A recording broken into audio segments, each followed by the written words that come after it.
The malevolent shadows, unleashing horror within. The night fell heavy upon the old, creaking house as a cold wind whispered through the halls. Sarah and I stood side by side, our nerves on edge, as we prepared for the arrival of my side of the family. Little did we know that this seemingly ordinary evening would soon turn into a horrifying nightmare. My nephew, a mischievous 8-year-old, entered our home like a whirlwind, his energy unchecked. Despite my previous warnings to my brother about the fragile nature of our belongings, he paid no heed. It was as if destruction followed him like a shadow, waiting for the perfect moment to strike. As the night wore on, chaos erupted in the midst of our gathering. A crash echoed through the air, and we turned to witness a sight that chilled us to the bone. My nephew stood before the shattered remains of a glass statue, a magnificent sculpture that had once held a cherished place in Sarah's heart. It lay broken, its fragmented pieces scattered across the floor like shards of a lost soul. Anger surged within me, fueled by the countless times my nephew had disregarded our pleas for caution. Sarah and I were exhausted from the constant battle to protect our home, and this time, we knew we had to take a stand. We dared to ask for recompense for the devastation caused.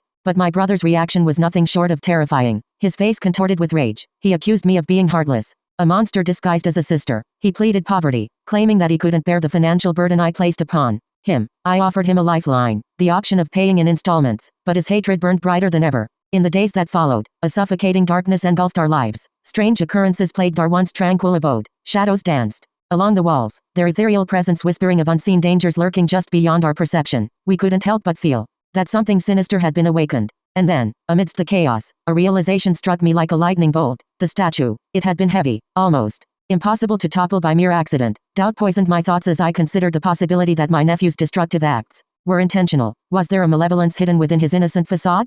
Night after night, we heard the distant sound of shattering glass, as if a twisted symphony of destruction played in the darkest corners of our home. The air grew heavy with an unexplained dread, our every step filled with trepidation. Sarah's once vibrant spirit withered, her favorite belongings now reduced to fragments of despair. But it was when I stumbled upon my nephew in the middle of the night, his eyes gleaming with an otherworldly light, that the true horror of our situation revealed itself. He stood before the shattered remnants of another precious possession, a wicked grin stretching across his face. "I'm just playing," he whispered, his voice dripping with malice. "Don't you like my game?" The truth became clear. My nephew was not the innocent child we once believed him to be. He was a vessel for something far more sinister, a conduit for a malevolent force that reveled in chaos and destruction. Our sanctuary had transformed into a nightmarish battleground, a place where the line between reality and nightmare blurred beyond recognition. We were trapped, ensnared by the maleficent grip of a darkness that thrived on our torment. Now, we find ourselves teetering on the edge of madness, our lives forever entwined with the horrors that dwell within. Our home, the shattered remains of our once peaceful existence, serve as a haunting reminder that evil can lurk within